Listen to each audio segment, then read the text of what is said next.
Tonight's show is brought to you by the Spirit of Adventure, Bendetti Optics, and you, our listeners.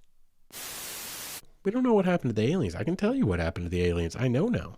They hung around. They headed back into town at Roswell, and they franchised to McDonald's.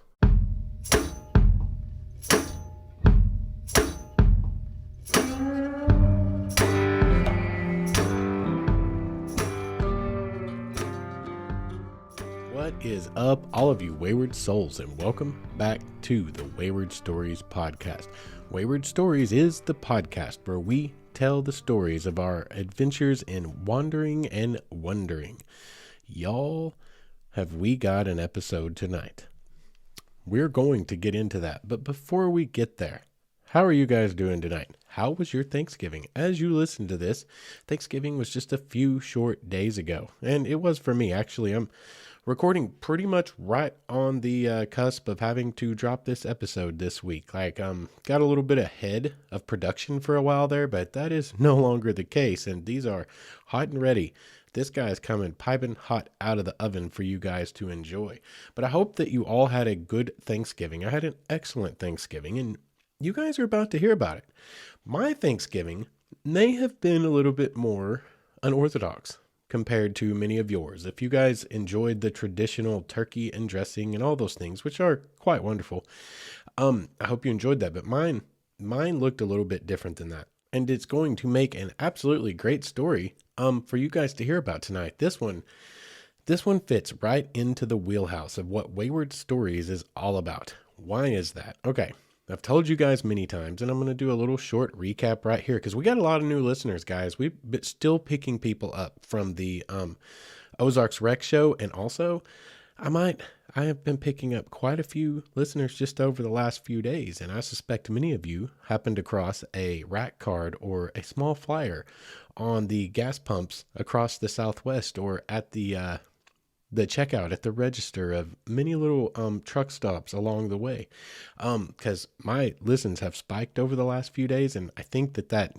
may have something to do with the fact that I papered the Southwest with hey, listen to Wayward Stories podcast flyers. So anyway, I'd like to welcome you all aboard. But yeah, why does tonight fit? What is Wayward Stories all about, and why is tonight a perfect story? Well, as many of you that are longtime listeners know, I took a whole new approach to life after the very abrupt and rude restructuring of everything I knew in the world. It's quite traumatic. I'm getting close to 5 years ago now. And I've talked to you guys many times. We do this every year about this time, that when we get around to the holidays, I'm not going to sit around and get depressed because I have no family to spend it with. Okay? It started out maybe out of self-preservation, but now it has become just a tradition that I look forward to every year, and personally, I enjoy it more than all of those Thanksgivings with different families and stuff of the years past. I mean, I'm just being real with you guys. This is a much more enjoyable tradition than things that I've done in the past. But what is that tradition? My tradition is to stave off sitting at home and becoming very depressed. I go on an adventure. And I find somewhere new to go. If I can afford a big one, I'll take a big one. If I can't afford a big one, I'll take a small one. Last year, it was hiking at Rush. That was actually over Christmas. What did I do at Thanksgiving last year? Anyway, around it just seems unfair to me to keep my daughter for myself. When you have a divorce and you've got your custody stuff lined out, everyone gets a holiday. It swaps back and forth. But I don't have any family, and it seems like it would be really selfish and not in my daughter's best interest to be like, no, this is mine. You've got to stay with me. And then I sit here and, have some cruddy turkey that I've tried to cook because I've never cooked a turkey in my life and watch TV. Or she could go with her mama and go spend time with all of her cousins and aunts and uncles that she loves and eat turkey. And it just seems like it'd be pretty crappy of me, and not in her best interest. So I'm like, you know what? The holidays are yours because I've got no one to take her and spend time with. So we'll work that out elsewhere. I'll get her some other time. We'll trade it up. We'll keep it even, but there's no reason for me to keep her. And that would just be really depressing for her. She'd be missing out on a lot, and that seems selfish. So those first couple of Thanksgiving and Christmas, that first year, that was kind of kind of like, I was like, you know what, this is going to be rough. I don't know if I can handle this. And I don't remember what I even did that first year, but I did something. I got out of the house, and it's just become a tradition for me to do. So my Thanksgiving is going to look a little bit unorthodox to you guys. And what was all that about? What was that tangent for? Well, that's what Wayward Stories is all about. That's where this podcast came from. This is me putting my life on display for all of you out there, and all of you people that sit at home and don't get out and do anything. And maybe you've been through some terrible stuff, and it's taken away your zeal and your lust for life. Like, this is just me showing you guys, like, yo, this kind of crappy crap happened to me too. I've been through some things just like you, but guess what? Like, this is not the end of our lives. This is the beginning. This is like a chance to reset, man. You get like a clean slate in a lot of ways. It's all in how you look at it. They say life doesn't define us. Life absolutely defines us. Circumstance absolutely defines us. I will argue that forever and ever and ever and ever. But there's a key. We get to choose how it's going to define us. You can take the crappy thing and be like, oh, that's it for me. Life's over. Or you can take the crappy thing and go, you know what? F that crappy thing. Here's my big middle finger to the world. You're not going to hold me down. I'm going to go have a better life. So screw you. And that's what it's all about. And that's what Wayward Stories is all about. Rebuilding your life, finding healing, getting out, living, and just exploring the world. That's what we're here to do. So what did I do over my Thanksgiving that I'm so giddy about and so excited about? Well, I went and I explored the mountains of southern New Mexico. Y'all, it was an absolutely awesome trip.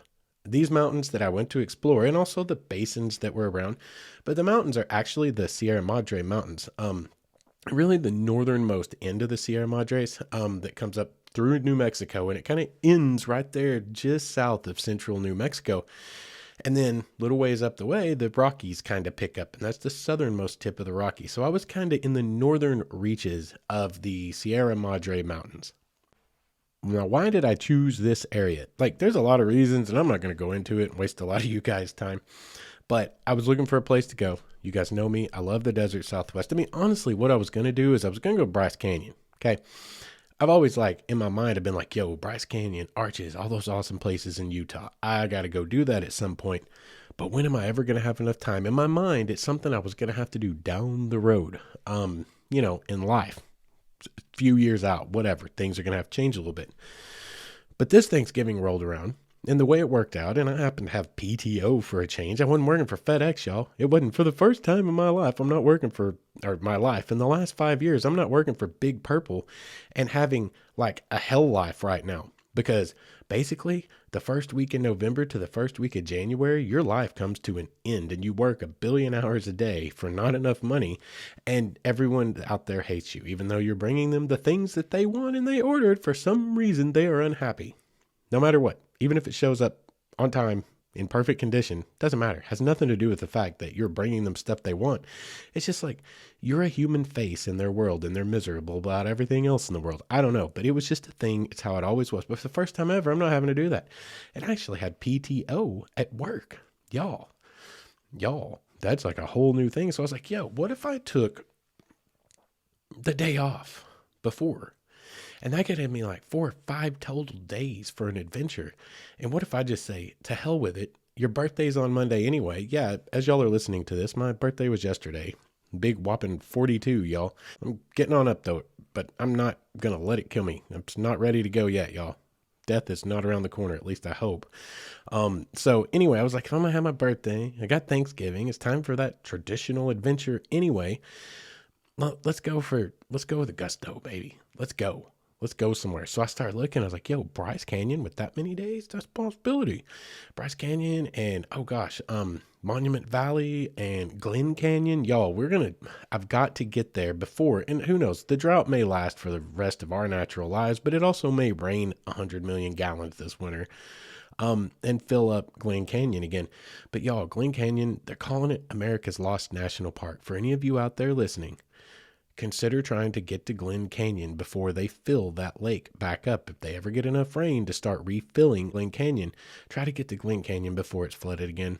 Like, there's actually a whole movement now trying to stop the refilling of Glen Canyon should there ever be more rain. I think they're calling it the Fill Lake Mead first, movement, instead of Lake Powell, which is the one in Glen Canyon. Because apparently the scenery and the valleys and the canyons that have been exposed, that have been underwater since the 60s, are just mind blowing. But anyway, I was like, yo, that's a possibility. So I started looking into it, start trying to plan it out, okay, if I go this far on day one, I can get to here, and then I could do this on day 2, day 3, whatever. I was trying to plan it out, starting to put together the tentative preliminary plans. And then I checked the 10-day forecast, and I was like, yo, it's going to be negative 1 trillion degrees there. That, typically cold doesn't bother me that much, but I'm just like, yo, that might make for a really miserable 5 or 6 days, as cold as it's supposed to be there. So I was like, okay, well, you know what? That was going to be a little bit of a stretch anyway. That's a long stinking way. It's a lot of hours driving. What is a little bit closer? And I just started looking around. And what I came up with was New Mexico.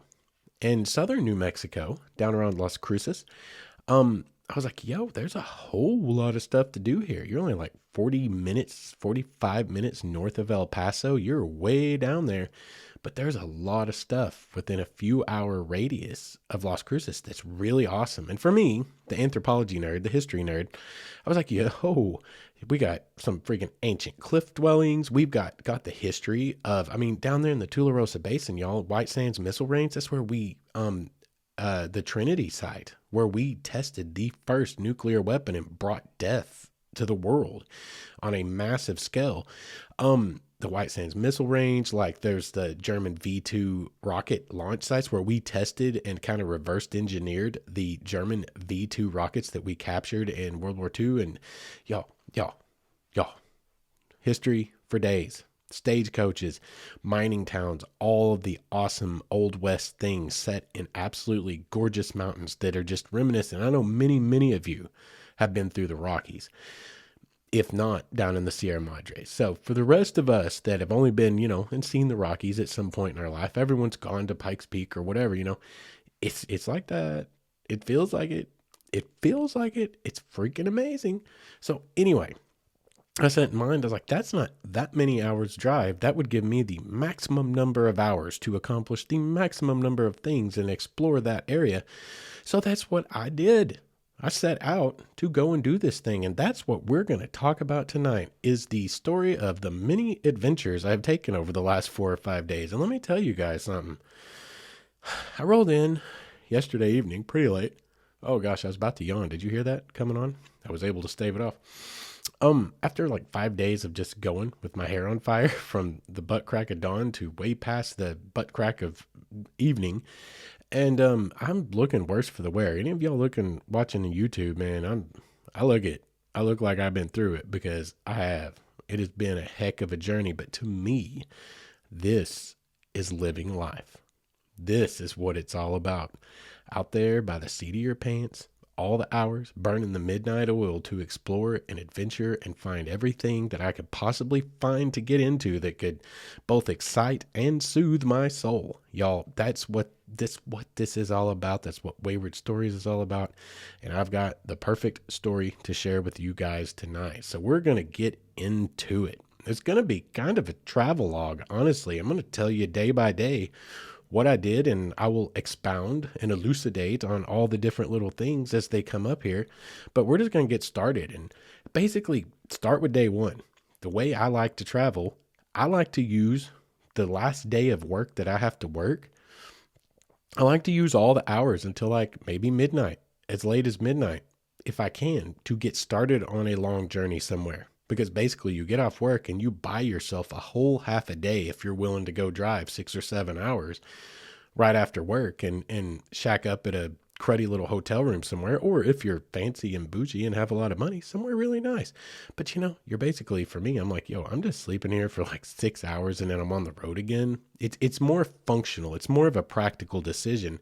Eat up hours on the journey before the journey even really starts. And it's kind of a jump start. It's kind of a way of getting a jump start. You just have to pack ahead of time, which is what I do. Get ready to go, get everything packed a couple of nights before, get the trip plan laid out, which for me is simple. We've talked about this before. It's kind of how I like to roll. I know when I'm starting, I know when I'm ending, and I'll have some like pins dropped in there randomly. Like, okay, A few of the pins are going to be, I know I want to do this. I know I want to do this. I know I want to do this. Or maybe 3 or 4 things you identify, have to see those, and everything else is an adventure.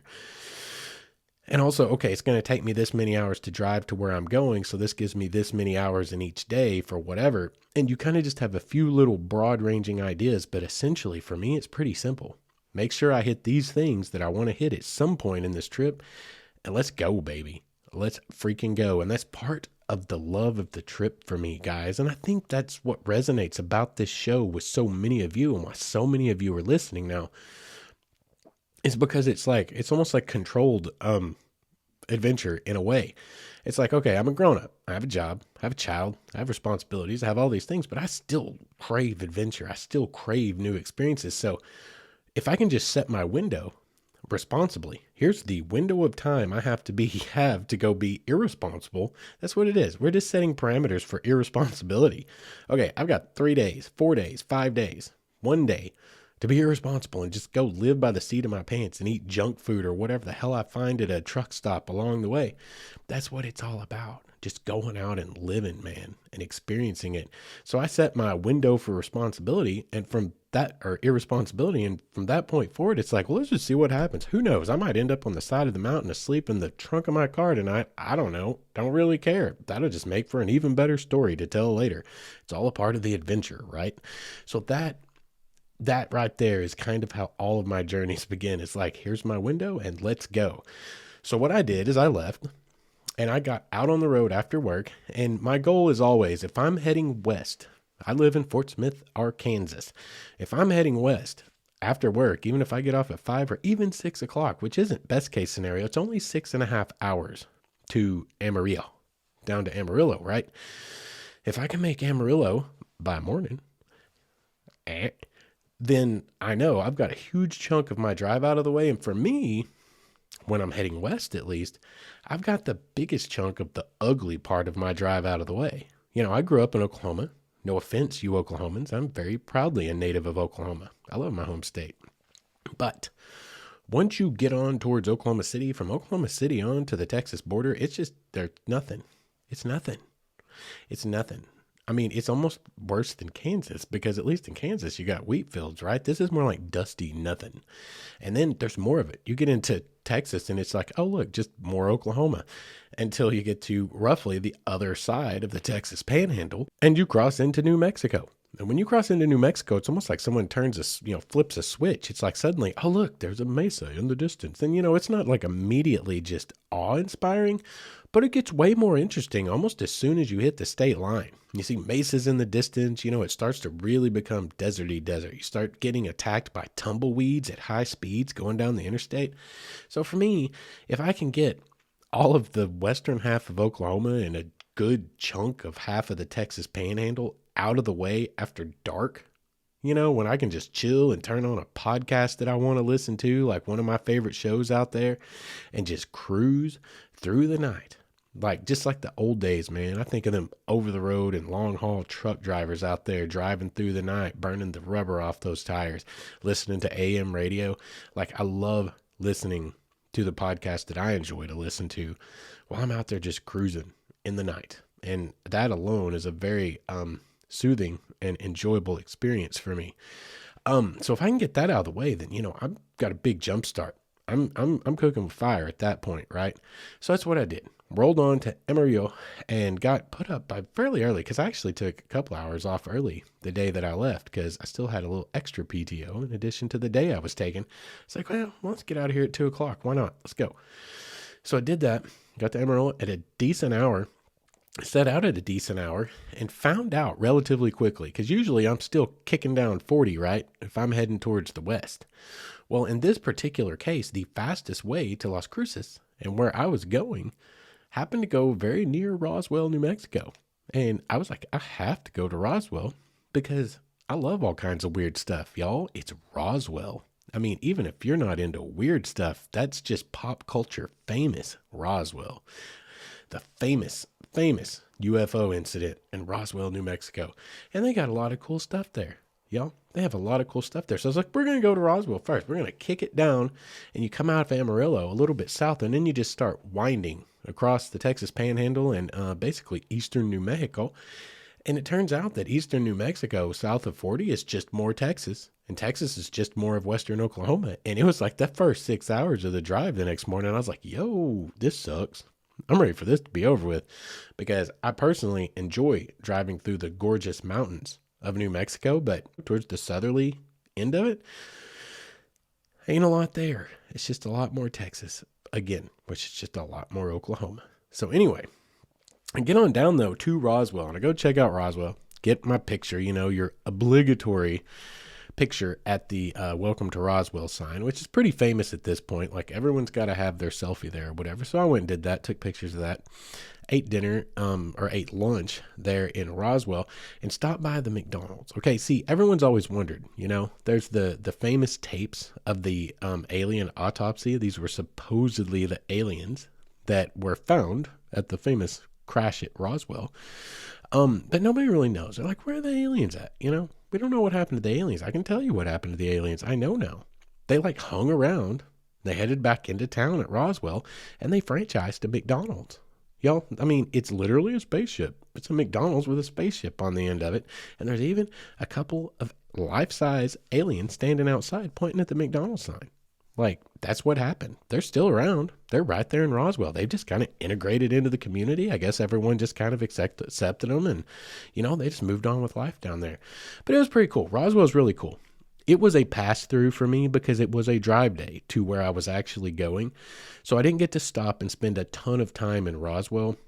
But Roswell looks like a really cool place altogether, and there's a lot of stuff going there. A good friend of mine goes by King of Space on gosh, is he still on Instagram? He's following me on TikTok now. But Lyle, my boy Lyle, from way back in the day, one of the producers of On the Fringe, he sent me a message and commented on one of my photos. And he was saying that the Roswell Motor Speedway out there, like their dragway or whatever, is on part of the old Army airfield. And the hangars, the foundations of the hangars where whatever crashed in Roswell, let me remind you, something really did crash in Roswell. Of course, they said it was a weather balloon. Other people refute that, whatever. But whatever did crash there was taken to a hangar right there. And so you can actually kind of visit some of the areas where some of that really, really infamous stuff happened. And, I didn't know that at the time, but I do now. But there's a lot of interesting stuff going on around Roswell. So passing on through Roswell, heading on down the road, man, because I've got time to make. There's other stuff to do, I try to milk every moment out of these adventures when they come, because they are few and far between, these large ones. Y'all, it's been almost 2 years since I've gotten to take a big adventure. That was one of the things I set out to do. I was still with Big Purple back then, and you only get 1 week of vacation a year, no matter how many years you've been there. It's like the only benefit you get working at Big Purple. And I was like, I've never earned a vacation in my entire life from any job I've ever had. That's being uneducated in America, right? You just don't get to have good jobs where you get vacations. Some people do, but in total, not really. If you're on the low end of the food chain and the blue collar workforce, there aren't a lot of benefits available. But anyway, I did get a week, and I was like, from now on, I don't care how hell or high water, I'm taking an adventure. I'm taking a vacation. I finally earned one, and I'm going to take it.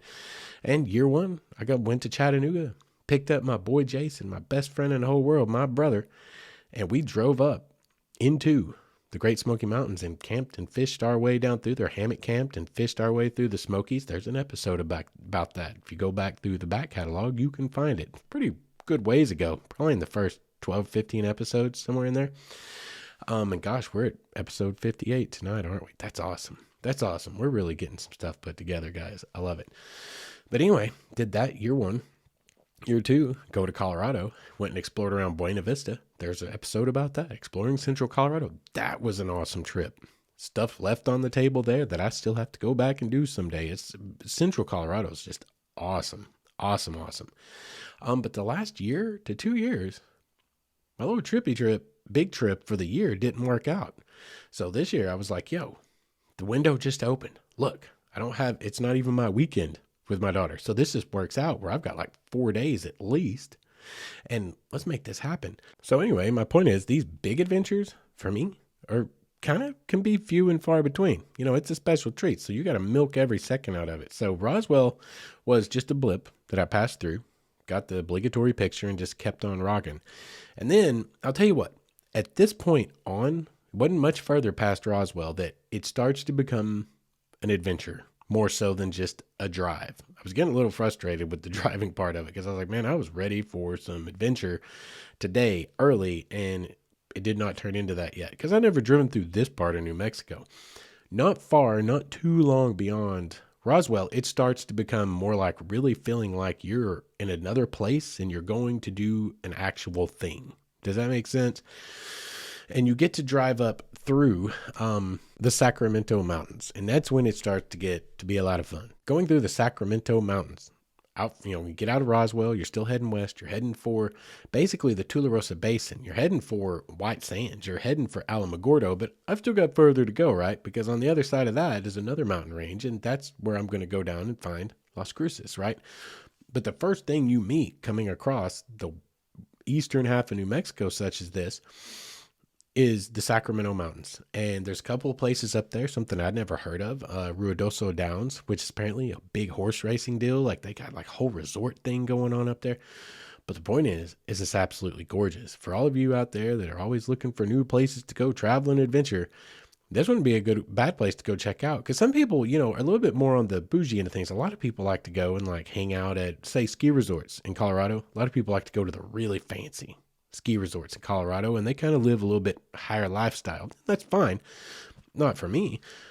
It's not necessarily my thing, but that's fine. But if you're one of those folks, like, hey, this Ruidoso Downs area, if you don't already know about it, y'all, it's beautiful mountains just like Colorado. Be a little bit of a change of scenery because it's a different set of mountains.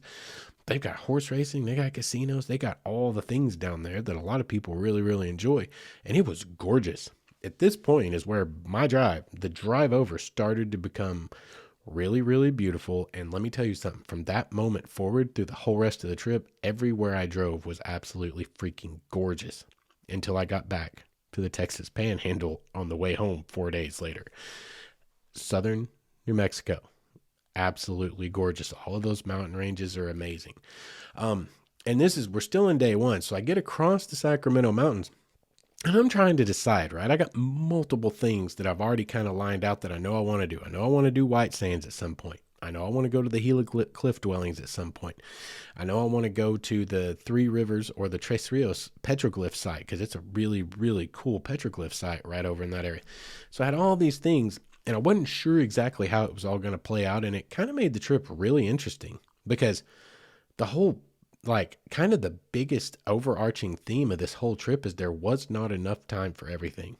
Like, no matter how hard I went, there wasn't enough time for everything. I mean, it ran me ragged. But I decided, because I was real close to it, right there on day one, I was like, I could knock this out day one. Let me get up to the Three Rivers Petroglyph site. It's just a quick jaunt up the next interstate once we cross the Sacramento Mountains before I head down through Alamogordo and finish out the rest of the drive that night. It's just a quick hop, skip, and a jump up the road. So let's go do that. The Tres Rios, or Three Rivers Petroglyph site, y'all, if you're into nerdy history like me at all, you guys me, history nerd, anthropology nerd, the Three Rivers Petroglyph site is super, super special petroglyph site for multiple reasons. One is it's not super hard to access. You can drive right up to the trailhead on a pretty dang good road for most of the way. And then it's like a 1 mile hike up to this, basalt rock ridge. And it just kind of juts up from the landscape. And along this basaltic rock ridge, there are over 21,000 petroglyphs. And they are gorgeous. And many of them are still super, super clear. Like, just depending on how deeply they were etched originally, probably even the age of them. Because these were made by an ancient peoples called the Mughal people this was new to me. You guys know I love Native American indigenous history. I know a decent bit. I'm into my third year of anthropology and this has not become actually the focus yet of what I'm working on, but these are things I'm personally interested in. So in my personal research over the years, the Mughal people I just missed them. They just flew under my radar. So I learned something wholly new in this trip, and it was awesome. They flourished from like 400 CE to about, 13 to 1400 CE. So they're kind of a 1,000-year window there. Some of these carvings are from the early end of that, 200 to 400 CE, and some of them are from the later, up to 11, 12, 13, 1400 CE. But y'all, some of them are so clear. And this is the thing. The nerd in me, okay, the history nerd in me loves this kind of stuff. These petroglyphs, when you go and you lay eyes, in this case, your hands, you just walk right through this. You lay your hands on one of those, you're literally touching the surface that somebody touched. I mean, what are we talking about here? 1,600 years ago? There's like a very real, very palpable, at least for me. Maybe it's because I've got a great imagination. I don't know. But there is such a real human connection to a people from freaking 1,600 years ago. You can almost, if you can let your imagination wander, you can almost see it. You're standing in the same place, like your feet are on the same earth, looking at the same rock face. In a way, it is a time machine. You step back in time and your hands are on the same surface as the maker of that incredibly detailed and awesome looking bighorn sheep with like 3 arrows sticking out of its side. Those pictures give you a glimpse, a window into the mind of ancient people 1,600 years ago, indigenous peoples, into their life, how they lived, what it was all about, and what it must have been like for them. And when you can do that, you start to understand how we all are humans. And how would you react if you lived in that kind of time frame? How would you survive? What would it be like? And you start looking at the phone in your pocket that you're taking pictures of the damn petroglyphs with, and it's like, wow, what a contrast. Wow. Like that kind of stuff, there's connections in humanity that occur. That to me is the value of anthropology and archaeology and history, y'all. That is like applied anthropology, is when you can make a connection to the peoples that did a thing, at least mentally, and kind of recognize who they were, where they were coming from, what they were all about. And then you can start to see the evolution of our species in a societal way to who we've become today. And there's something really, really, really valuable about that. To me, I mean, there's a lot of things valuable about that. And one of them is just simply appreciation for what things are like now compared to how things were then. Any way around it, I will save you guys any further nerding out on my part, at least for this portion of the episode, because we're going to get probably back into that again here in a little while.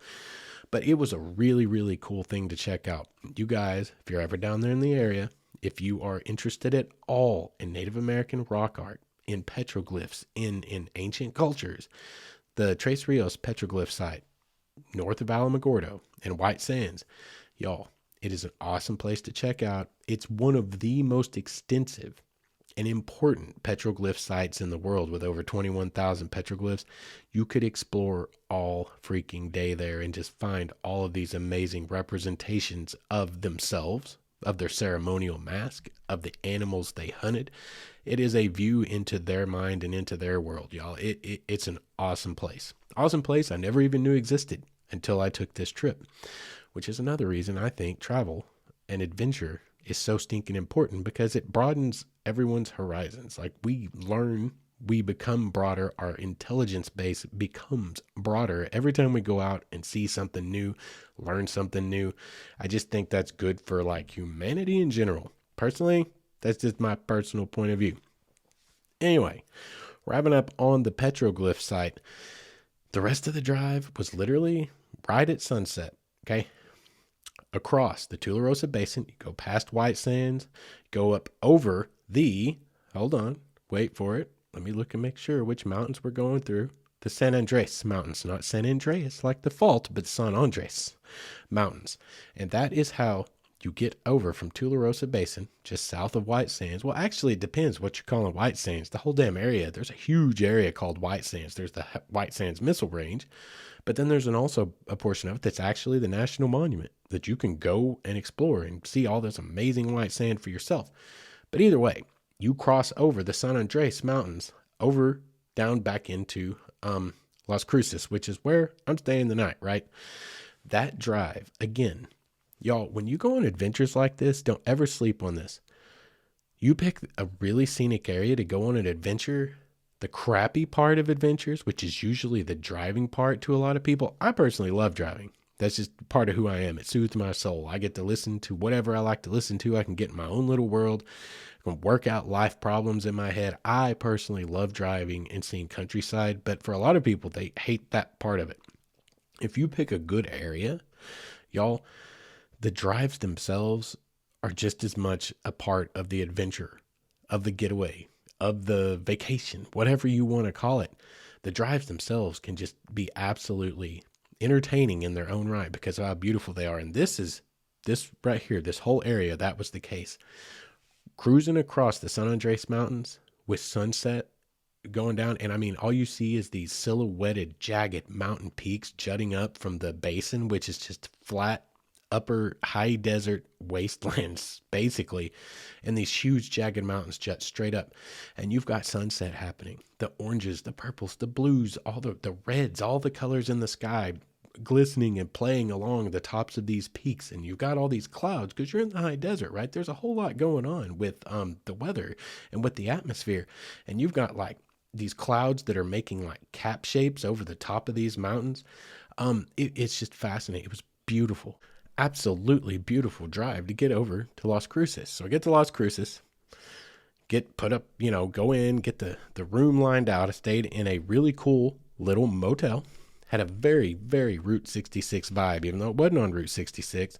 That's how the world, colloquial, like the pop culture world and Americana views these kinds of hotels as a Route 66 thing, because it's kind of what made them famous, but it's really a Southwest thing. It's bigger than just Route 66. It's the whole Southwest. So I stayed in a really cool little hotel. It's called the Royal Host in Las Cruces. And the woman there was just the sweetest lady. She was an awesome host. And I don't know. Anyway, consider it. If you ever find yourself taking an adventure like I did, go down there and talk to them at the Royal Host. They're just awesome, awesome host. But I asked her, right? I'm standing there getting everything figured out and go in there and put up for the night. I'm like, okay, here in Las Cruces, where do I have to eat? I always want to eat the local stuff. You guys always eat the local fare. Okay. Always eat the local fare. And I was like, so where is some place? If you're talking to a complete outsider, doesn't know anything about the area, what is the one place or two places that you're like, oh, if you're here, you have to go over there? And she was like, oh, that's easy. Right out here, take a right, take a left, go down the road just a half a mile, 2 miles, and you're in Old Mesilla. In Old Mesilla, there was a place called La Posta de Mesilla, and they have amazing food, and they have a ton of history in this building. So I was like, freaking word, bet, we're going. Let's go do that. So I go down to La Posta de Mesilla, and I'm telling you guys, I told you this is going to be a little bit travelogue style. No, we're not into the real adventures yet. We're just into basically the traveling part of the adventure, getting down there. This is just day one. We're still just in day one, and we're well past the commercial break, which we're going to take as soon as I finish this part up. This is just day one, driving day. La Posta de Mesilla. I love history, and you guys know this about me. It was a trading post established in 40? 38? It was the 1840s for sure. Know that much.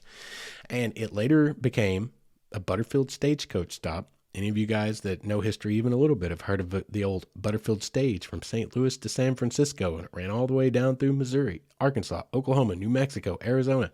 It's an amazing story, the Butterfield Overland stage. And this was a stop on the Butterfield route. And then later on, it was purchased in 1939 by a young lady who decided she wanted to open a restaurant for all of her friends and family, and it became this La Posta de Mesilla. And according to them, at least, the recipes they use today are the recipes that she started using in 1939 until her death in 1993, I believe, before it was sold to one of her nieces to keep it in La Familia. They say that they still use the same recipes that she used 80 years ago, and that she got from her family's descendants. And let me tell you something, guys. They have multiple different kinds of food, but they're authentic Mexican food. They call it New Mexican food. So we're going to go with that. Their authentic New Mexican food is incredible, y'all. I had an enchilada that they serve. Now, I like to consider myself a step above an uncultured swine, right? I like to consider that I'm at least a cultured swine, a somewhat reasonably cultured swine. I'd never heard of this, but they serve their enchiladas pancake style. And they're not like a wrapped enchilada like we know them, kind of like a little burrito, in shape and function. No, it's more like looks like a hamburger if you were to kind of pick it all apart. It's pancake style is what they call it. Whatever that means, it tastes wondrous. Okay. Whatever it means, it is incredible.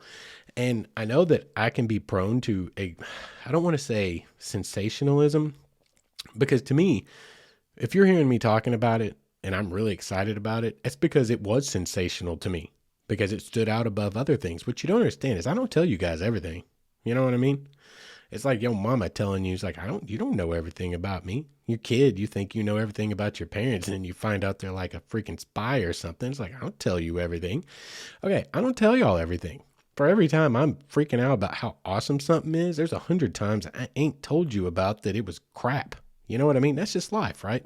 So don't let my sensationalistic views of things desensitize you to how awesome something is. Oh, that's just Justin. He always says it's awesome. No, if I'm saying it, it's because it truly is awesome. That enchilada was freaking incredible. One of the best ones I've ever had. I mean, comparing it to the one I had in Santa Cruz 3 years ago that literally still stands as the king, or did until now. It was the best freaking enchilada I'd ever had. This one definitely vies for it. They're going to cage match over which one's better, and I'm not sure who would win because it was awesome. Point of the story is, if you go to Las Cruces, make sure and go check out Old Mesilla, because the town itself is freaking gorgeous. Pueblo style buildings, adobe style buildings everywhere. Most of them are from the area. Y'all, this building, La Posta de Mesilla, is friggin' 160, 70, 80 years old, whatever, 1840 to 2020, 180 years old. The building, the bones, that's how old it is. It's an old town, southwestern town. It's a really awesome place. And to boot, it's gorgeous inside. They have piranha in there. They have a freaking piranha in there. By the way, they have a freaking piranha in a fish tank in there. And also parrots. Parrots that are very loud and screech at you if you look at them funny. So I suggest not mean mugging the parrot if you go. But anyway, around it, awesome food in a super historical setting in a really, really cool historical little town, La Posta de Mesilla. I think I've said that 100 times now, so you're definitely not going to forget it. They deserve a shot at your business because it was just really, really good food. Anyway, now that we've pushed 45 minutes for day one of the travel day, I suppose we should probably take our commercial break. So we're going to cut here. We're going to get a short commercial from our sponsor, and then we'll be right back to, you know what, we're going to have to see. If we actually finish tonight, we may have to make this a two-parter. I'm not sure. Day one took a while. We're going to find out. We'll see. Or it might just be an extravaganza. I do that sometimes. Oh, by the way, guys, here's a 2-hour episode. I don't know. We'll find out when we come back from the break. What is up, all of you Wayward Souls? I want to tell you guys about our newest sponsor, Vendetti Optics, a brand based right here in the good old US of A, Portland, Oregon, to be exact. And I bought my first pair of Vendetti sunglasses about 1.5 years ago and fell in love with them, so much so that I got online and ordered a couple of more pair. And when I did, there was a small shipping snafu, an order fulfillment snafu, and I got on the phone, gave them a call, and guess what? I get a call back from who? One of the big men themselves, right there in Portland, from the top of the chain. Have a great conversation, and we end up starting this great relationship we have. They more than made right the little snafu that occurred, and I am now a huge proponent of them because I can tell you from personal experience they are good people, and they're trying to compete with the big boys out there, coming in at a price point of about $40, but using the exact same frame material, TR90, and the same polarization process as the big guys. As it turns out, something I think we are already probably knew in our hearts, when you buy big name sunglasses, you're buying a big name, not necessarily any more quality than you can get somewhere else, like at Vendetti Optics. They have 29 different styles. They have multiple polarization options for whatever climate you happen to live in. And they back it up with like this lifetime guarantee that if your dog eats your sunglasses, it doesn't matter how you break them, send it back in with a check to cover shipping and handling and you're golden. You got a new pair on the way. These guys are truly trying to do it right, and they have this philosophy that a really good pair of sunglasses should not cost you so much that you are afraid to wear them. And I think all of us outdoorsmen can relate to that. So if you guys, like me, are very practical and like to get more bang for your buck and wear some great looking sunglasses, check out BendettiOptics.com. That's BENDETTI optics.com. Or you can go over to Instagram /BendettiOptics. And that I highly suggest, whether you buy a pair or not, just to check out the cutest pupper you'll ever see modeling sunglasses. Once again, that's BendettiOptics.com. And make sure and let them know Wayward Stories sent you. And welcome back. Thank you guys for sticking around through the sponsor break. If you get the chance, go and support those sponsors. Make sure and let them know Wayward Stories sent you over there, because supporting them supports the show, guys. It helps keep the show free, so we don't have to do like paywall stuff, because it costs a lot of money to make these shows. Trust me, on a yearly basis, hosting, all the things that are involved, it does cost money to do this. So go and support them, and that's a great way. Second to actually liking, sharing, subscribing, reviewing, doing all those kinds of things with the show, and the links here on YouTube or on the podcast player of your choice. Those are like the biggest things to support the show. I'm always willing to give you guys all the awesome vibes I have to give to anyone out there who's willing to take a second and support us in that way. But anyway, around it, let's get back into the show. I think I have made an executive decision during our commercial break there while I was refreshing myself. And I think this is going to end up being a two-parter, because we ran into 45 minutes or whatever before we even took the break. I think I'm going to tell you guys about day 3, Thanksgiving Day, and all the way to my Thanksgiving lunch and dinner. And then we're probably going to come back with a different episode. We're going to come back with a part 2 for all of day 4, because day 4 was freaking awesome, quite eventful in its own right, and it's going to be a 2.5 hour long episode if I don't find a place to split it. So that's where we're going to split it. I'm going to tell you up through Thanksgiving dinner, and then have you guys, leave you with a little cliffhanger to come back next week, because I promise you, you will want to hear the episode after this one, because day four had by far the most awesome portion of this trip. There were a lot of great things, and you're hearing about some really good ones tonight, but the most adventurous of the adventures I got to take in a very special set of natural circumstances that I had no control over, that will be next week. So you'll definitely want to come back for that. So let's get into day 3 for the rest of tonight, for the rest of tonight's show. Let's get into day 3. Day 3 dawned with me making a dead run for the Gila cliff dwellings. National Monument. Gila cliff dwellings are basically, you guys have seen the cliff dwellers. Everyone at some point in their lives in a history class somewhere have seen some picture of a cliff dwelling in the Southwest. For most people, they've seen from the ancient Puebloan cultures, the Anasazi, things like that. That's mostly what you see. The Mogollon culture is a little bit, again, lesser known, but they absolutely had some cliff dwellings for literally like a 20 to 30 year window. This is what's crazy to me. Is this set of cliff dwellings was only built and occupied for about 30 years before this particular culture of people moved on from it. But they are really, really impressive cliff dwellings, and they are gorgeous, and the setting that they're in is freaking gorgeous. Everyone needs to go check out the Gila Cliff Dwellings National Monument. Y'all, I've told you before, I'm a huge proponent of our national park system. I know some of you aren't. I've had some very lively and spirited discussions with some of you about it. A lot of you guys feel like you're banned from certain things, or the national parks in some way, shape, or form conspiratorially is bad.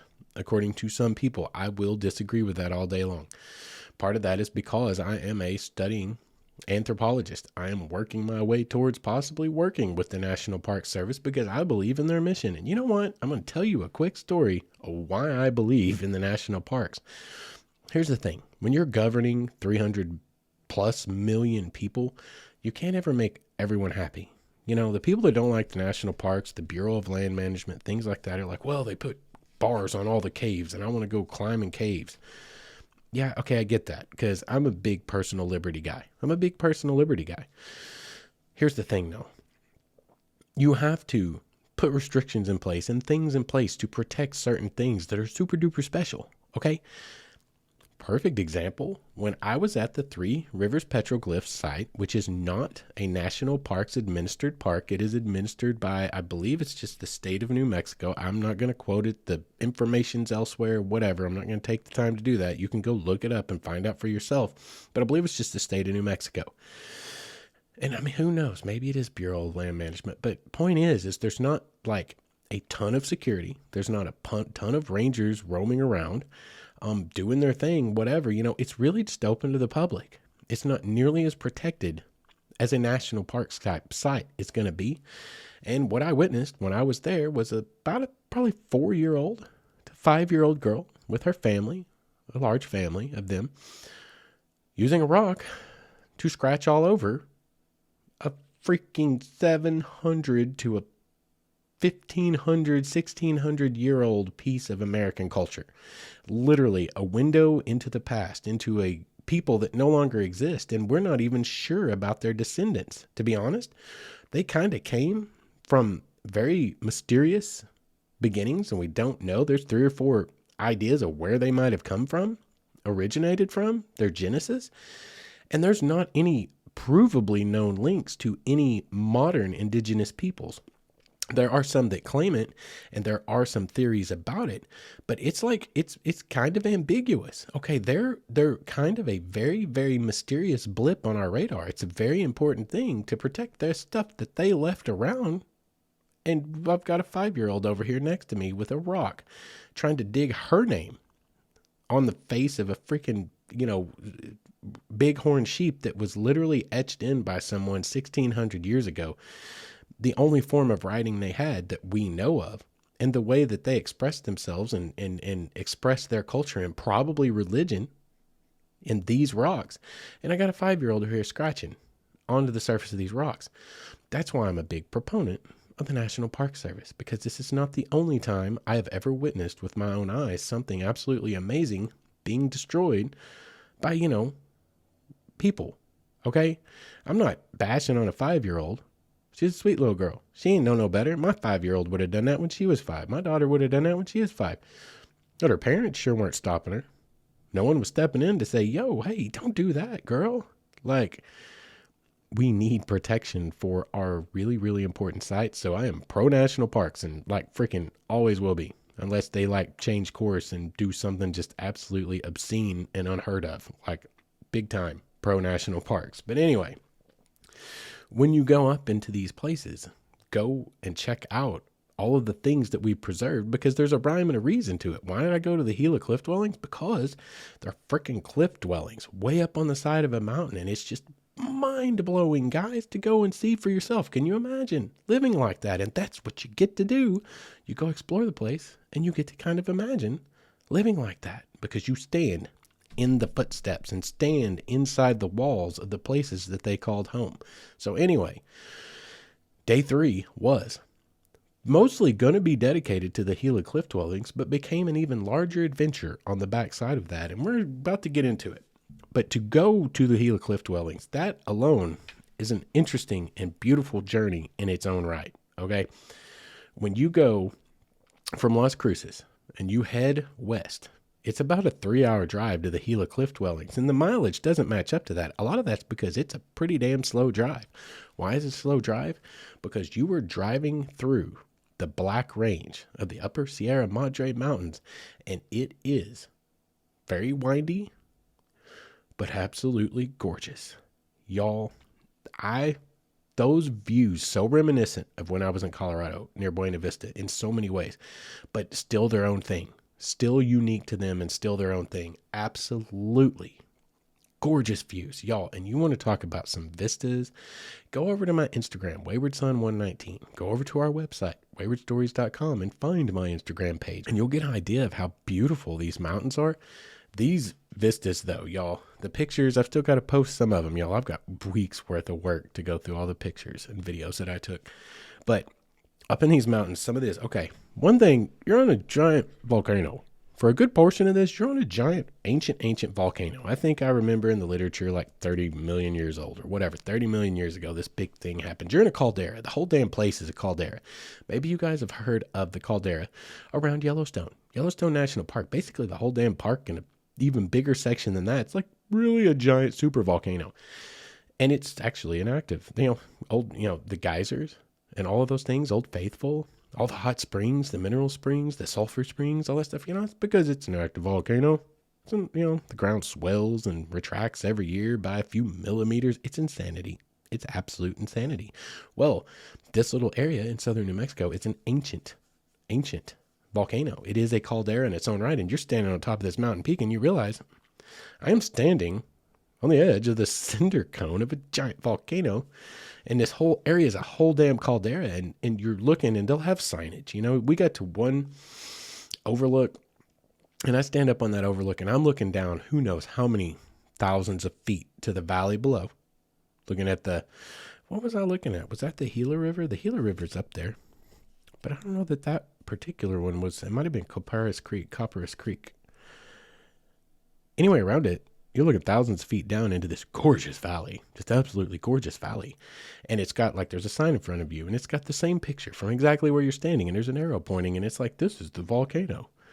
And this is what it was like when this went off. And here's where all the things you can see. And you're looking around and you're looking at you are here. And you're like, yeah, I'm just right on top of a volcano. Thank God it's extinct. I hope. Right? Y'all, the geology, I'm sorry. It's getting late. It's been a long weekend. It's getting late. I got work tomorrow and my brain's already frizzled. But the geology of the area is absolutely breathtaking. It's absolutely gorgeous. The drive up, oh my gosh, you're going through very, very high desert. And after you get out of the high desert, you roll into some kind of high plains areas that are more rolling hills that start to become the mountains. And once you really hit into those mountains, the old growth forest, the huge, huge pine trees, y'all, the forest floor was so clear. These are my favorite kinds of forest. We've talked about this in other episodes. We talked about it, I think, back in the Sacred Places episode. It's almost a year old now, back around last December 25th, back around last Christmas. Old growth forest with their super, super tall canopies. And they choke out all of the undergrowth because there's no sunlight that reaches the floor. So you have these almost like fields of open, you could just walk through them without having to, here in Arkansas, you're hacking through underbrush and brambles and briars, as they say. Up there, or not up there, anywhere, but this was one of them. You get into these old growth forests and you just have the absolute most beautiful landscape you can see. You can see forever through these forests. You can just walk freely through the forest floor with the canopy hundreds of feet above you. Y'all, that is so, so special. The light play, the way the sunlight comes through keyholes with, little breaks in the canopy.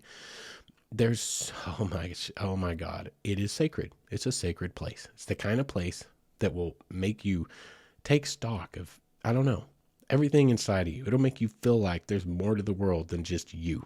It's one of those things, kind of like the ocean, that makes you feel really, really tiny.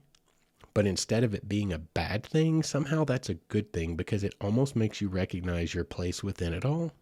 That's what old growth forests like this can be like. And that mountain, the Black Range, is filled with those. As you drive up, there's a million places, guys, to pull off and take these photos of these dramatic canyons that are lined out below you in all different directions. The clouds. You've got a viewpoint. You're in the high desert.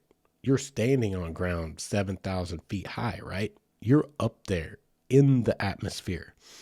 And the mountains that rise even further above you, they create their own environments. They really are. They have their own thing going on up there, and the atmosphere interacts with them. And you've got the winds coming in from California and Arizona and all of these things pushing across the continent, coming up over these mountains, dropping down into the basins, and it creates these atmospheric effects, y'all. It's kind of like, I kept saying this while I was out there. I was like, this feels like being back in San Francisco. One of the things I said about those 3 months I spent in San Francisco is it's always magic hour.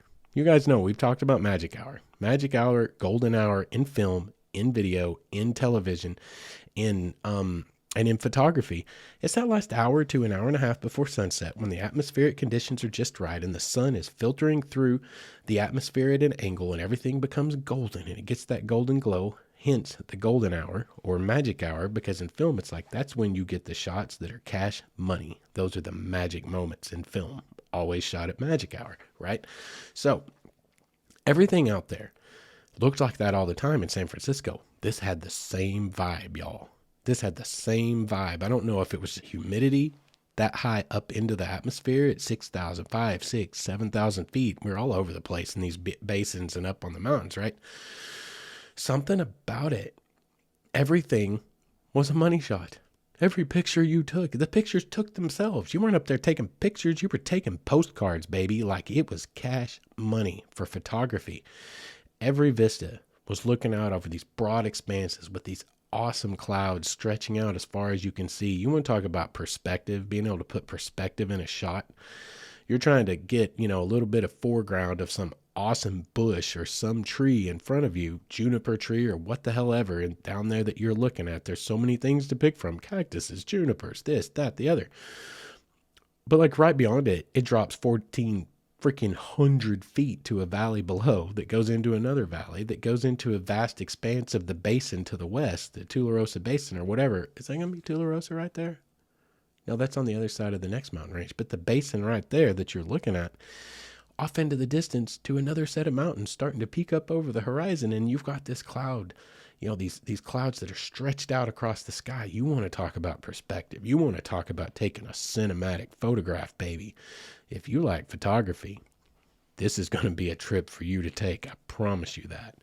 But you work your way on up. You get past all these photographic opportunities. And for me, man, I come up on freaking snow showers start happening, and it got awesome. You're sitting on one vista looking out over this valley, and in the valley there's like a freaking snow squall happening. It's just like the bottom dropped out. It's just like a freaking pop-up thunder shower down here in the plains of Oklahoma and Arkansas.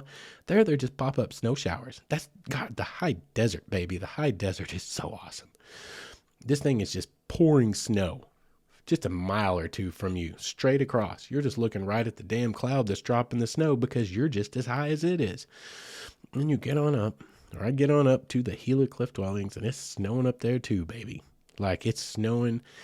The hike up to the cliff dwellings was just absolutely incredible. Like you're hiking through this valley, you're along this little creek. They got a lot of bridges built, kind of a catwalk or boardwalk type of thing that has to happen in a few places. And you're just walking through this narrow little valley, and you're looking straight up at this huge outcropping that shoots straight up above you. Who knows how far? 800 feet, 1,000 feet, I don't know. And then you got to start the climb up. And it's a lot of steps up. It's an easy hike. It's well maintained. It's a national monument, right? It's well maintained. It's an easy enough hike to get up there. But you get up there and, you're at 5, 6, 7,000 feet. I don't remember the altitude of that particular area, but you're up 6, 7,000 feet, easy.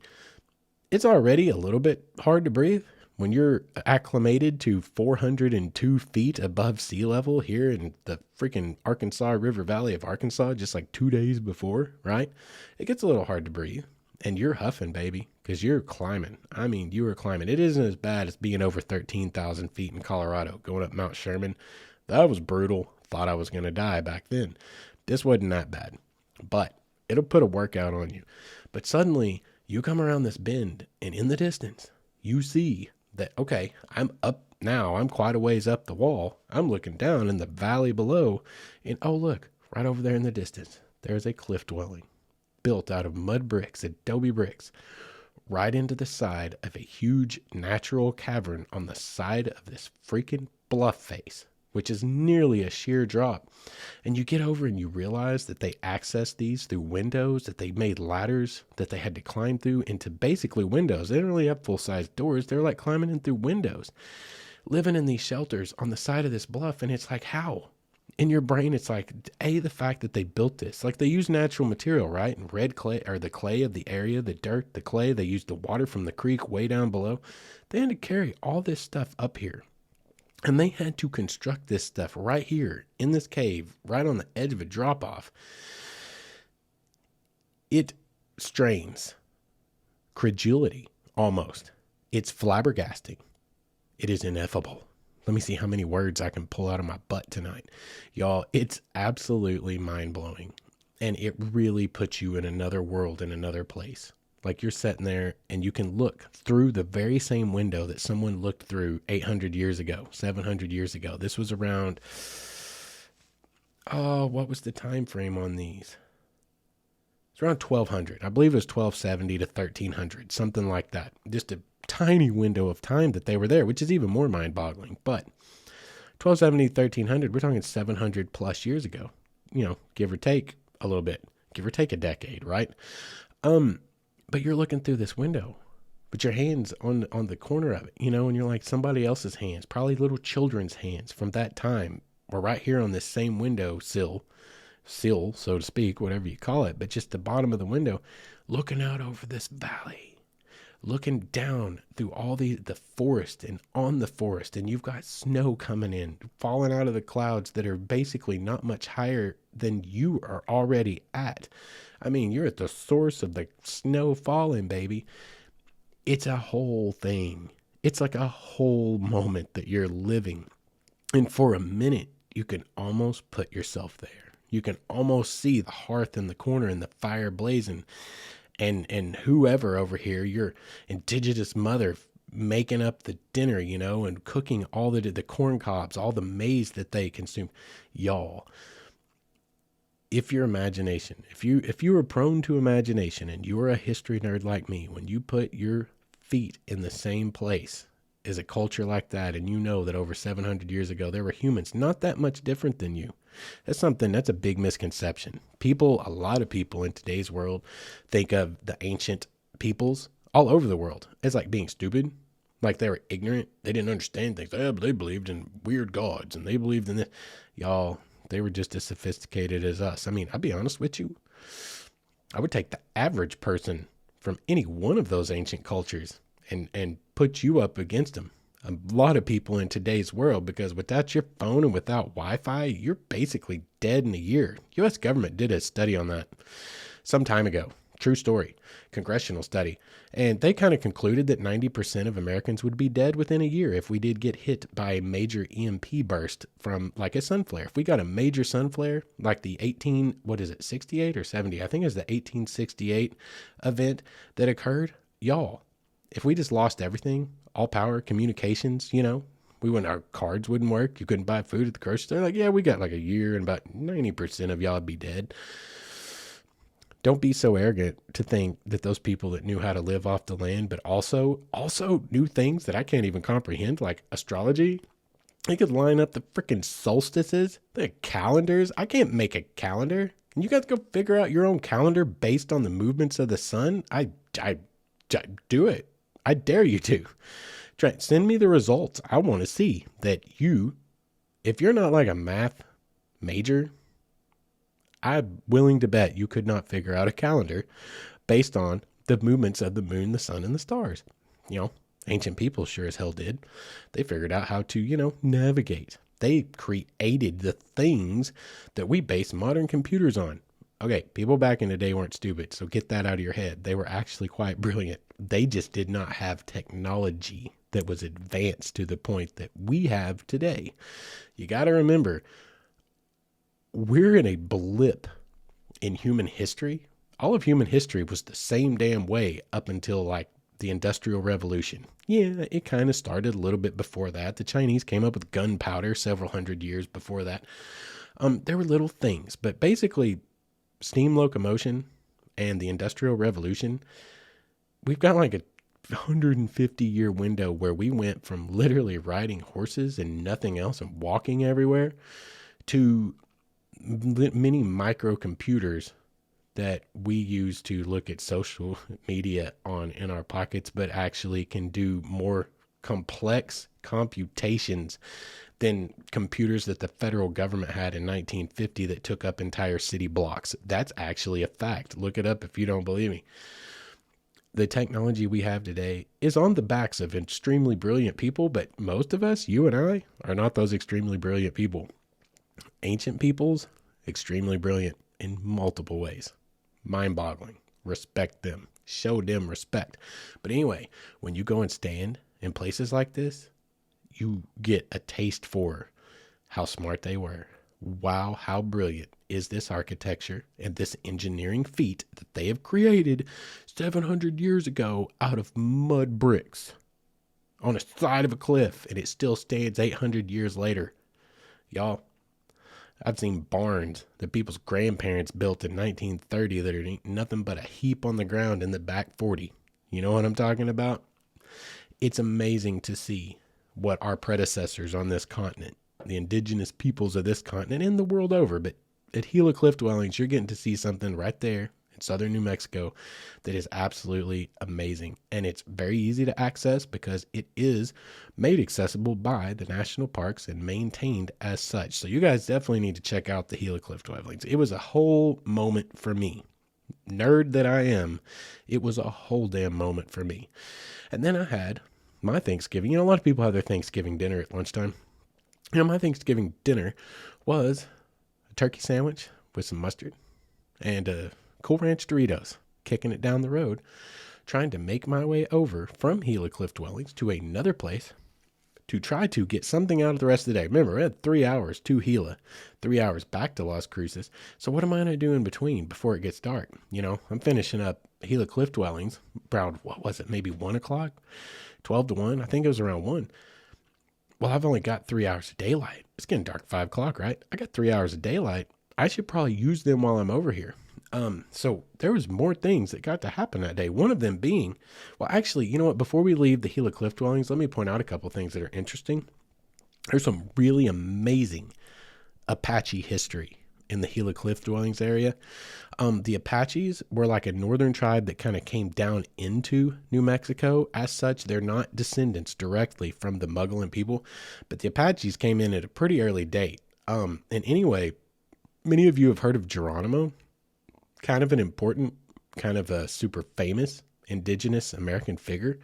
He was born at the headwaters of the Gila River, which are right there in the Gila National Monument area. And there's a whole lot of history about the Apaches and their resistance to being taken over by the government, both the U.S. and the Mexican governments, who were all vying to try to subjugate them and push them off the lands that they ancestrally had forever. A lot of history up there, a lot to be learned about it, but I just thought it was super awesome that you're basically standing in the area where Geronimo himself was born. Anyway, when I leave the Gila Cliff Dwellings, I go off on a shot, and I'm like, okay, there was one way that we came up to go to the Gila Cliff Dwellings, but there's another way you can go down.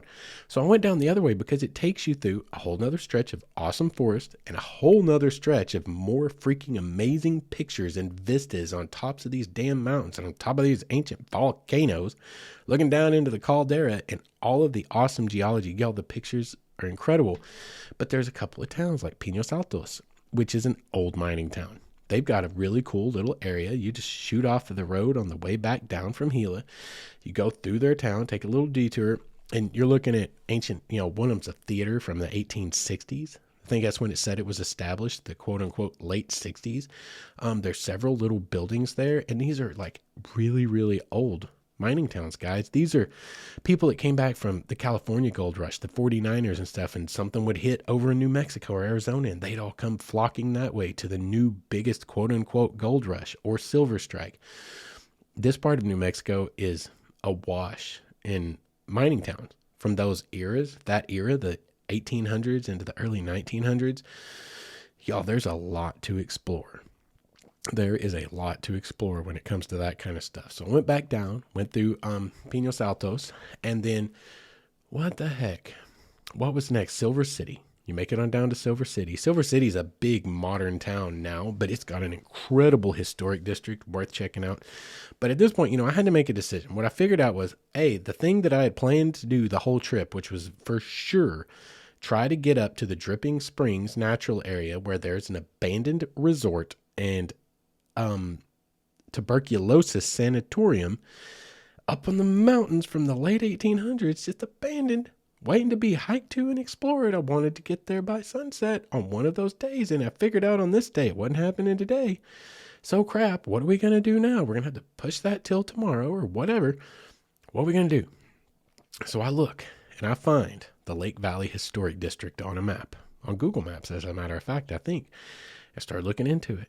Oh, wow. That's an abandoned ghost town. That is an abandoned mining town. It's a ghost town that the Bureau of Land Management is working to reinforce the buildings and trying to protect it as a historical ghost town. And it's got some awesome buildings and some awesome history. I bet I can get there before sunset. But boy, I'm going to be pushing it. And there's 2 ways to go. And one of them looks like an awesome drive over a mountain pass. And the other one is, around the base of the mountain. One of them was way further, but faster. Believe it or not, it's like double the distance, but 10 minutes faster.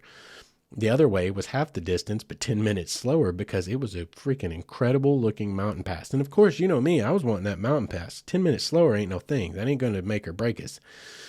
Well, I get to heading down there and suddenly realize, start seeing as we come down into the valley and I'm looking over towards those mountains and I'm getting close to the junction I need to make, that there is a freaking literally like a snow squall from hell on that mountain.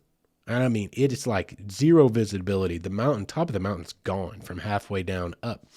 And I start looking at the Google Maps and I start looking at all the windy roads and I start putting two and two together in my little wayward sun brain going, wait a second. This trip is this many miles and takes an hour and 40 minutes. All the way around the mountain is double the miles and takes an hour and 30 minutes. That probably tells me that trip over the mountain pass is freaking insane. It's probably got switchbacks, extreme inclines. Now, while I trust little Lady Clementine and her 4-wheel drive Subaru capabilities, what I don't like is the idea of being blind and zero visibility in a freaking snow squall on a mountain road that's got switchbacks that's like 4,000 feet to the valley below. That I'm not so fond of. While I love adventure, I felt like the zero visibility aspect, I wasn't even as concerned about the snow. Real snow ain't that bad to drive in. It's ice that sucks. But it was that zero visibility aspect that had me concerned. So I made the executive decision to not make that drive over. And in the end, when we got back around the other side to Lake Valley, looking back up at the top of that mountain, I was like, God damn, that was a good idea. That was a really good idea. I made the right decision, as much as it made me sick, because I was like, there's an adventure up there waiting. Go across that mountain in freaking zero visibility snowstorm. Boy, how about a story to tell on the podcast? But then I was like, yeah, but what if you don't make another episode of the podcast because you died, right? Zero visibility is a bad thing in most situations. So I made the adult decision to come home to my daughter alive instead of in a bag. So come around, and it got exciting because I suddenly was like realizing, because I stopped, man, y'all, you have to stop for the pictures. There's pictures everywhere. Ended up down in this little valley just off the edge, coming off the mountain. And I come into this little valley and there's this meadow of all the, like chest high, freaking like prairie grass style grass, that wheat colored style grass. Y'all, the sun setting over the mountains. The light play was incredible and it's freaking snowing like crazy everywhere all around me. So I stopped to take pictures of that because it was one of the most beautiful scenes I've ever seen. In taking one of those pictures, I got something that I have no idea how this was even possible, but it happened. I took a handful of pictures, and in one of them, and just thank God, I don't even know, y'all, I'm a photographer. I'm not a super professional photographer, but I've been at it for several years, and I was in film and video production for several years. I understand what it takes to get, film, when you get into apertures and lighting and frame rates and all the different things. Somehow I got a picture of a freaking snowflake, a big fat snowflake broadside to the camera in flight where you can see its crystalline structure just like you put a freaking snowflake in front of a damn microscope. You guys have all seen a picture of what a snowflake really looks like, right? Well, I took a freaking open air picture in the snow. And the way the light was coming through, I don't know, guys. This is like got to be a 1 in a million thing. Go over to my Instagram and check it out because it's already up and it's mind blowing.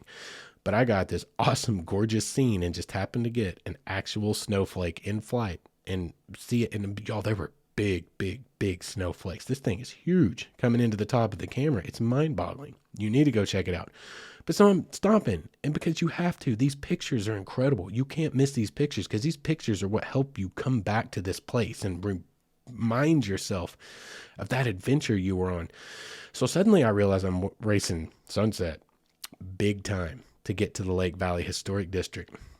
So I am flying down around the base of this mountain, back up into the valley and just kicking it as hard as I can towards Lake Valley. And let me tell you guys something. That little race against the sun was awesome. That sunset coming across that valley, across that wheat style grass, that upper high plains prairie grass, with the snow everywhere and snow clouds in the distance and snow on top of all the damn mountain peaks in every direction you looked. Y'all, it was a alien world that I was racing through on the way to this Lake Valley Historic District. It was an alien world. It was another world, the world of 1850s and 1860s and 1870s America, where prospectors and gold miners and silver miners and the ranchers, farmers, the pioneers, the ancient indigenous peoples, well, not ancient, not in the 1870s, but the indigenous peoples, it's the places that they lived in the high deserts, up in the mountains. And it was absolutely otherworldly and an incredible experience. It was so beautiful, man. I took a bunch of pictures. You need to go over there and see them. But you get out to the Lake Valley Historic District, totally an adventure you need to go on, y'all. You can drive right up to it. It's administered by the BLM. You get out and walk around. It's a self-guided walking tour. There are little things right at the beginning of the trail that you can pick up, little maps, and, kind of it's a self-guided tour deal. And it can walk you all the way through there. And they've got a restored and reinforced the old school building, and they're slowly working their way through the few other buildings that are left in town. There are abandoned mines all over the side of the mountain. There's abandoned equipment here and there and yonder and everywhere you look. And it's going back 150 years into the past, y'all. You step through the freaking portal into that time machine, and you're 150 years in the past looking at these buildings, and you can just put yourself there. You can put yourself in those shoes. One of my favorite things in this world to do is explore the abandoned mining camps of the mountains, the Rocky Mountains, the Sierra Madre Mountains of the West. Y'all, the American West is an incredible place. It doesn't matter if it's the American Southwest, the Northwest, the regular West, the Middle West. The western half of the United States of America is it's an alien landscape to the rest of us that live from essentially the breadbasket of America. You run down through the Dakotas and Kansas and Nebraska and Oklahoma and Texas. From there to the east, yeah, we have a lot of beautiful stuff. We absolutely do. The Ozarks, the Ouachitas, the Appalachians, you name it. Blue Ridge Mountains, we got all these things. But they hit different. It's different. The West is unique. The West is freaking special. Y'all, and I absolutely love it. That Lake Valley Historic District is a great trip to take and explore. And they've even it's on what they call a backcountry byway, and it's a federal thing. It's a Bureau of Land Management thing. They call them backcountry byways, and this was a new one for me tonight. They're all in the western half of the United States. We've known about scenic byways. Like, we got Talamina Scenic Drive and stuff. We know, the Natchez Trace, Scenic Parkway. Like, we know about scenic byways, but backcountry byways, and they are different levels, y'all. There are level 1 is paved. Level 2 is need a 4-wheel drive. Level 3 is, put your head between your legs and kiss your butt goodbye kind of stuff. Or level 4, I think, rather.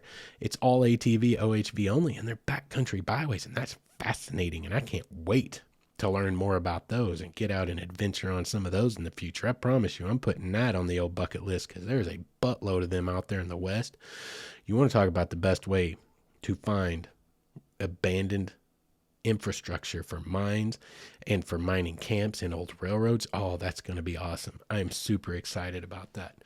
But anyway, we need to wrap up tonight's show.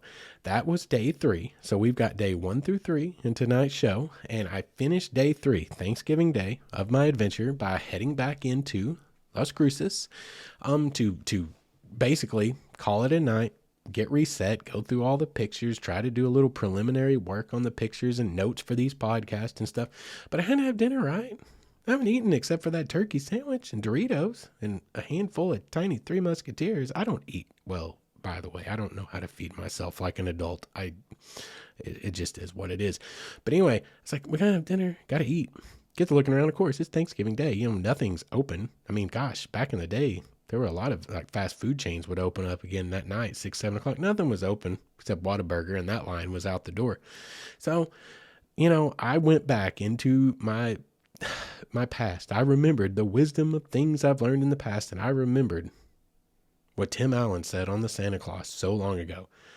Denny's, it's always open. And you know what? It was. And my Thanksgiving dinner was fried chicken with a whole buttload of white gravy and mashed potatoes. And it was an awesome Thanksgiving dinner in the middle of a foreign land to me on an amazing adventure. And y'all, that's the best way I could think to have spent my Thanksgiving day. Absolutely. For me, I am an unorthodox person, and I enjoy doing things that are not necessarily traditional. So just if any of y'all are out there like me, the unorthodox people, the non-trads, the black sheep, the weirdos, don't feel bad, because you got at least one ally over here. You're not the only one in the world. Don't think you're the only person that likes things weird. Let's make it weird. Anyway, that's going to wrap up tonight's show, guys. Thank you for listening to this freaking hour-and-a-half long show. I hope you'll come back for the next episode. Trust me, it's going to be worth it. You're going to want to hear about that abandoned tuberculosis asylum, the Van Patten camp, the abandoned resort up on the side of the Oregon mountains. Y'all, there's a lot. White Sands, there's a lot in the next episode, so make sure and come back. If you guys like what you're listening to, and you want to support the show and help us to keep making it, make sure and like and subscribe. Make sure and leave reviews on the podcast player of your choice. And what we found recently is making a huge impression out there. If you come across an episode that you particularly like and you think, yo, that will fit right into my blah, blah, blah group on Facebook, they would love to hear about this. Share it. Click that share button and put it in there, man. We get huge spikes when people do that. It's super helpful. If you guys want to do that, you feel free and you will have my eternal gratitude. For tonight, we're going to wrap it up. Guys, I've enjoyed having you here. I look forward to seeing you again in a couple of weeks. Until we do, you guys stay safe out there. Get out, be weird, find some life to live, and don't forget to be good to each other.